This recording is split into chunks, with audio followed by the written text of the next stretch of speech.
Designing the 80s will take you on a scenic tour through the rich design landscape of the decade's media and entertainment. Exploring this bustling time of rapid technical innovation, bringing new opportunities to the creative industry. From the emerging art form of computer graphics to the phenomena of the music video.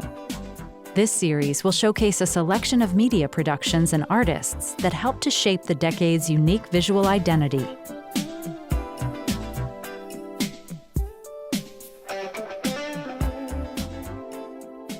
At the dawn of the 80s, countless innovations in the digital and electronic realm had been brewing for years and were slowly starting to surface within the mainstream.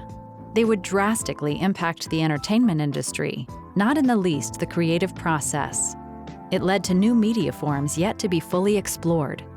An undeniable theme in media flowing over from the 70s was the fascination for the future.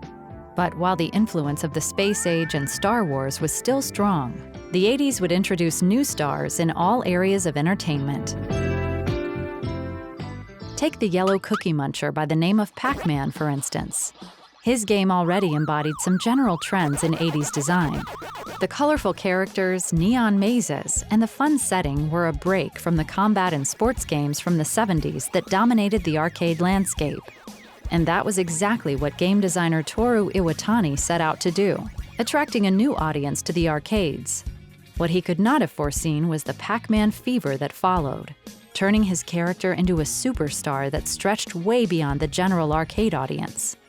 Even in those early days, game development was already a true team effort, bringing engineers and artists from various fields together to create the final product. At the same time, teams were still so small that developers had to wear multiple hats. For instance, creating the in-game graphics wasn't yet a dedicated profession, and therefore typically fell on either the programmer or the game director. It was also the days before specialized graphic software. Simple graph paper was their most valuable tool to sketch out the characters and help them convert the image to computer data manually. To bring the pixel character truly to life, an in-house illustrator created full-color renditions. His portrayal of Pac-Man brightened up the arcade cabinet and further shaped the icon in the minds of players. Pac-Man was just the first in a line of arcade characters to become worldwide icons. It seemed that every few months, a new groundbreaking game hit the market, setting the first steps for new genres in gaming. Not only the characters had become more colorful, but also their environments, thanks to new techniques and improving hardware. The colorful and fun antics ensured the booming success of the arcade industry would carry on a few more years. The arcade games were also still a vibrant new part of youth culture, and would therefore cross over to other media frequently. From topics in pop music and movies to cartoon show tie-ins.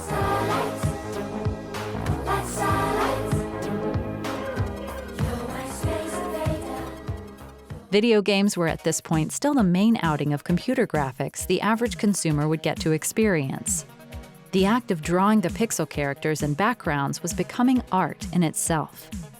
At the other end of the spectrum, scientists and artists at computer graphics labs were working on the cutting edge in computer graphics. Their animations seemed to be the perfect match to promote the latest arcade games or a video game icon's fondness for a refreshing bottle of 7-Up. 7-Up cools you. 7-Up suits you. 7-Up, the difference is clear. Entering the 80s, computer graphics was continuing its path to expand beyond research facilities and the academic field. The utilization of this new art form was slowly expanding into the realm of media and entertainment. Already established computer graphics labs like Magi and III were contracted to produce state-of-the-art commercials. Both companies had their roots in technology and research and relied on their highly advanced systems to generate and render these sophisticated graphics. Their solutions were all custom-built to their own philosophy. Magi's responsive system, called Synthavision, revolved around a set of predefined but fully shaded primitives like boxes and cylinders. They could be combined or subtracted to create all kinds of 3D objects. III built their system on a completely different philosophy, scanning detailed blueprints into the computer. Their crown achievement in the early 80s was the fully digital mascot character Adam Powers. The media production company Robert Abel and Associates also embraced computer graphics early on. They invested in an Evans and Sutherland picture system, a vector graphics solution developed for the computer simulation and visualization market. The system was able to display and animate vector graphics in real time. It was less sophisticated than the custom-build solutions from the computer graphics labs. Nevertheless, the artists were still capable of giving their productions a sophisticated look by applying a variety of processes and techniques. They also stacked the vector lines closely together to approach the look of solid objects.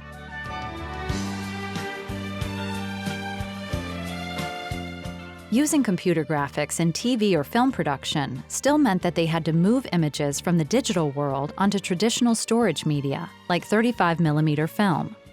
A common method was to film the images from a high-resolution monitor frame by frame with a special camera setup. This process could add some additional artifacts and glows that gave the footage from this era an analog touch. The computer was also a valuable tool in traditional animation. It served as an assist for animators in creating 3D rotating objects with consistency. Using 3D systems, they could generate outlines and plot them on paper. These were subsequently hand-painted and composited with other elements, making it seem as otherworldly as the snacks it helped to promote. New KP outer spacers, big value for Earthlings. And outerworldly the art of computer graphics still was at the time.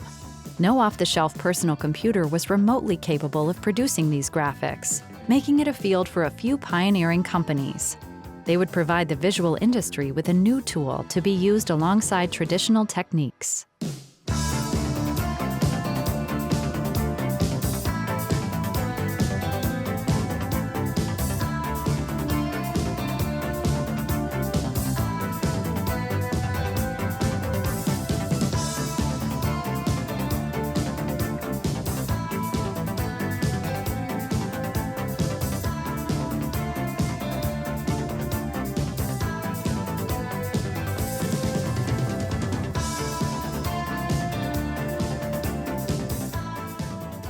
The work of computer graphics pioneers had already inspired artists throughout the creative field.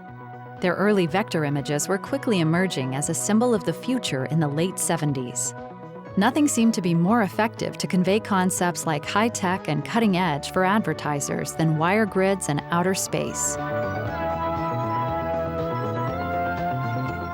In the field of broadcast design, the usage of wire grids was also widespread, as some companies sold them as pre-made packages to stations all over the world. More often than not, these images were actually not generated digitally.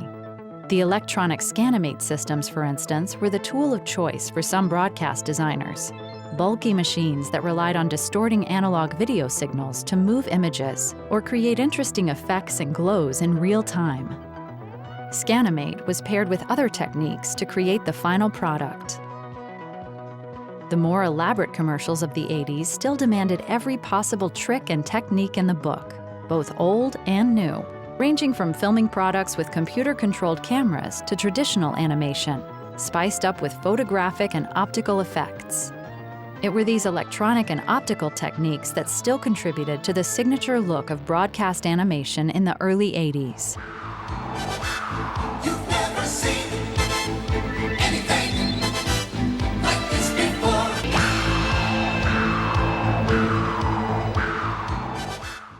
Meanwhile, the frontrunners in computer graphics had to deal with all struggles that came with their pioneering work. Not only had they to invent most solutions themselves, they also had to convince investors or filmmakers of its potential.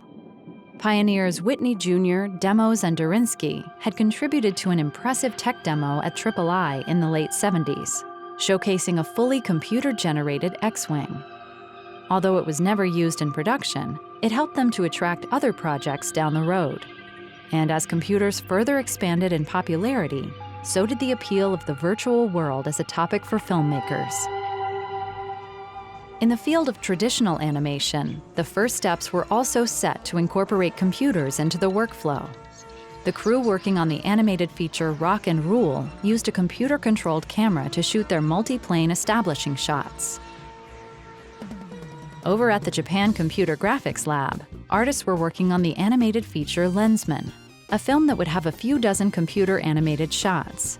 It was part of an experiment to use new technology that could eventually reduce production cost of animation.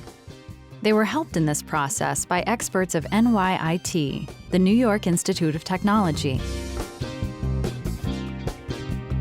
The NYIT Computer Graphics Lab had been a breeding pond for talent in computer graphics for years, with a program to develop tools and techniques.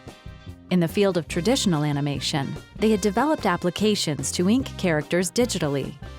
Another area of their research involved replicating human body movements with 3D animation.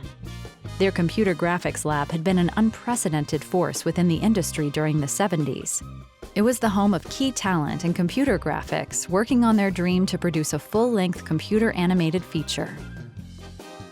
However, as the 80s started, this dream had already found a new home: Lucasfilm. A young, ambitious company rooted in entertainment, and thus in the eyes of the key NYIT crew, a more fitted base of operations. Talent like Ed Catmull had moved over from the New York lab to Lucasfilm and set up the computer division. Their main assignment was developing tools to advance the process of filmmaking. However, they also still had their own longing to participate in the filmmaking process. It was only fitting that Star Trek would be the franchise in which the team could showcase their voyages in the world of computer graphics. ILM, the visual effects division at Lucasfilm, had been struggling with a scene featuring a complex visualization. A perfect opportunity for the computer team to finally put their years of R&D into practice. Their latest invention, the particle system, allowed them to spawn countless little 3D objects and so could perfectly simulate gas and fire. The highly detailed mountainscapes were generated with their latest fractal-based algorithm, while the planet's surface was drawn with their sophisticated image application, simply called Paint. These cutting techniques would set a new frontier in computer graphics and warmed up the rest of Lucasfilm to its potential. Fascinating. But the digital realm was not the only place for new frontiers. Next to video games, the new media form central to youth culture of the 80s was without a doubt the music video. Tapping from every nook and cranny of visual design and introducing new trends to its audience. The concept of a music video had been around for years, but the 80s would prove to be the coming of age for the media form. The introduction of new professional videotape standards during the 70s had opened up the possibility for these creative productions on a budget. In the few years leading up to the decade, there had been a rapid rise in the number of produced music videos. They were used as an extension of the promotional package for a given band or artist. And although most music-themed TV shows were still centered around stage performances, music videos were slowly starting to trickle in. The new consumer video market presented another potential use: the video album. Blondie's 1979 album, Eat to the Beat, was given the video treatment. The young director, David Mallet, produced a video for each song on the album. They were all in their essence performance-based videos, but set in a variety of locations.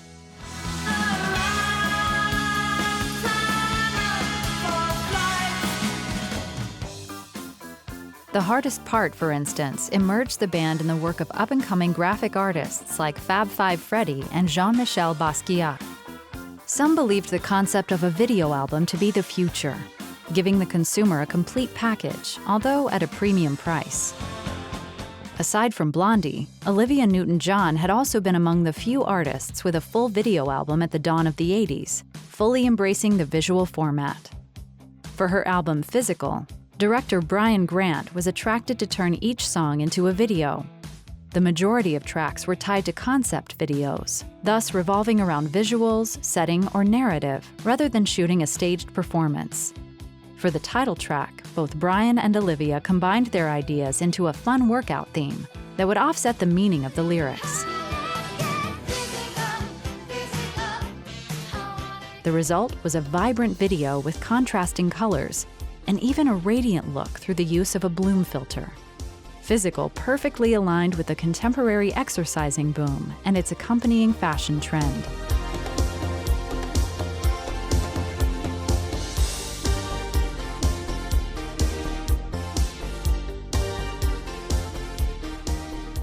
A tiny device with a huge impact also helped to boost both outdoor and indoor activities, the Sony Walkman.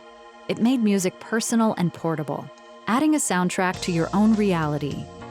The Walkman and handheld LCD games like Nintendo's Game & Watch were two of the defining personal portable entertainment devices of the decade.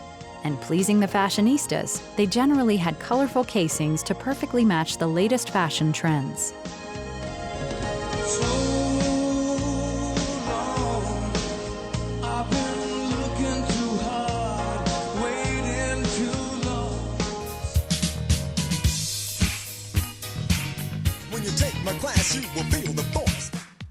To share your music on the streets with friends or pedestrians, you could always count on the power of the Ghetto Blaster, a device often linked to the rising hip-hop movement emerging from the urban street scene, a place that gave a new generation of graphic artists, dancers, and musicians a canvas for expression.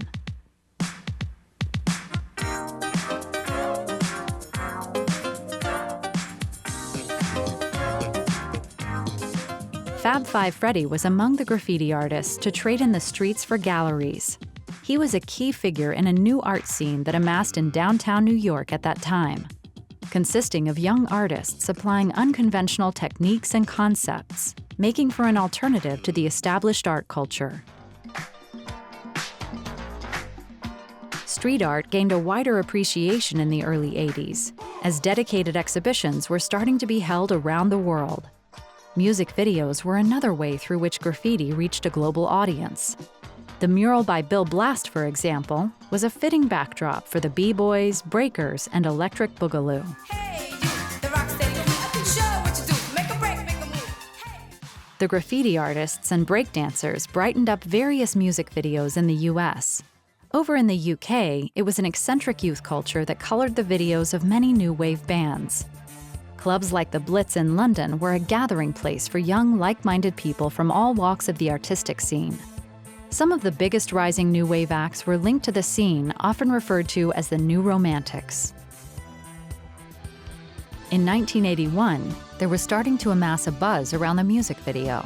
Although at the same time, the shrinking music industry economy resulted in skepticism and a wait-and-see mentality from many record companies, making it a field for pioneers willing to invest in it, or even commit their career to it. Russell Mulcahy, Brian Grant, David Mallet, and Steve Barron were among the young directors that jumped in early on. What they lacked in production budget, they certainly made up for in creativity. Their standout videos ranged from the more abstract visual concepts to cinematic shorts that drew from classic cinema in terms of their dramatic lighting and camera angles. This particular period can be categorized as the most experimental era in music video history, as no boundaries were yet defined. Must be something we can talk about. Music videos could both serve as an extension of a song or provide a completely different interpretation, similar to a record cover.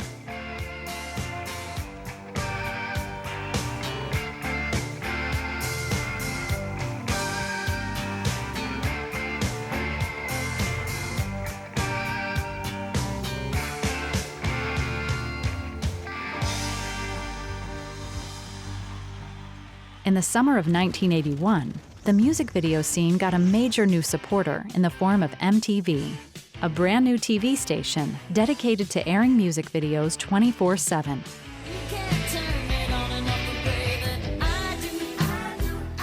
A bold concept in a time when the masses or even record executives hadn't fully grasped the concept of a music video, nor some of the bizarre outfits that were sometimes featured. MTV would advertise the music videos in their pre-launch ads as highly stylized visual interpretations of the music, using the most advanced video techniques, associating themselves with this style of music video rather than the more traditional performance videos. The first stereo music TV channel, MTV, Music Television. Because a music video was not yet a given, artists who invested in the media form could benefit from heavy rotation, leading to boosting sales in the regions the station was available.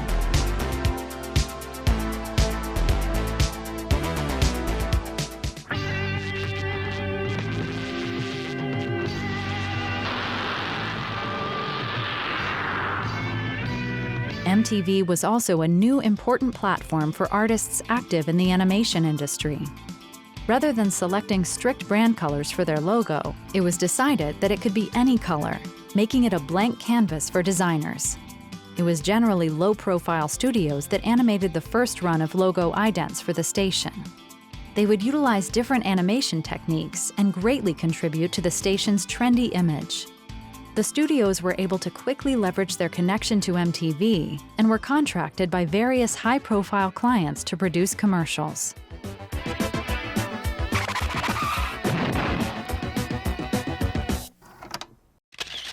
One band that did exceedingly well in this new video era was Duran. They teamed up with music video pioneer Russell Mulcahy for their second album, named Rio. Filming their videos on lush, exotic locations would immediately set them apart, fully using what the location had to offer, and so making the most out of the limited budget. Her name is Rio and she dances on the sand. Contemporary photography magazines gave Mulcahy the inspiration for the title track video, contrasting the natural Caribbean look with bright colors. It was further spiced up with various split screens and framing techniques. The Rio video in particular also represented the jet-set lifestyle dream. Lush locations, yachts, and designer suits, an image that would become more prevalent as the decade progressed.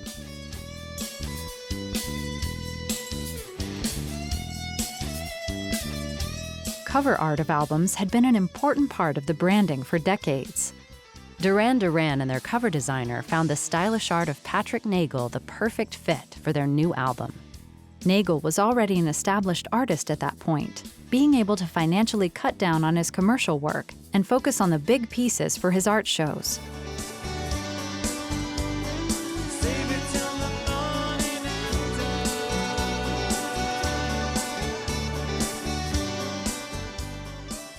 A photo shoot was the starting point of his creative process, from which he further explored a number of ideas on paper through rough sketches. The final work was painted on canvas using acrylics applied with fine brushes, beginning with black paint for the divining outlines and adding a few striking colors at the end to make it pop.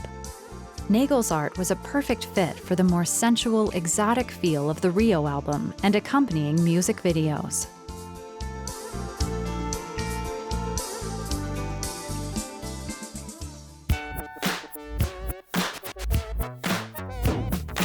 Although music videos greatly varied in style, there was starting to form a definition, a new visual literature that the teenagers and kids of the time were attracted to and understood.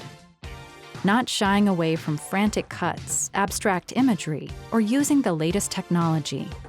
Pop photographer Lynn Goldsmith, for instance, collaborated with computer graphics experts at NYIT for her own music album. It was a true multimedia project, and was in '83 among the first use of computer animation in a music video. That same year, NYIT contributed to a video for a band whose music was made for computer graphics, the electronic music pioneers Kraftwerk. And so, the pioneers in computer graphics and the music videos had set important steps at the dawn of the '80s. As this era was about to end, the music video was on the brink of evolving from its initial experimental phase. TV stations programming this new media form expanded and budgets increased. The abundance of video effects and framing tricks would phase out, making way for more elaborate productions. The music video, in combination with the rapid adoption of synthesizers and drum machines, would add a unique, distinct flair to pop music of the '80s. It wouldn't take long before the music video would take a central place in youth culture and be a conduit to all emerging visual trends.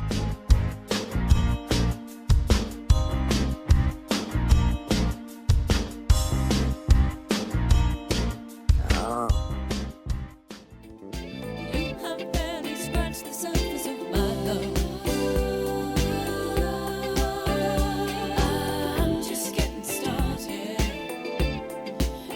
seen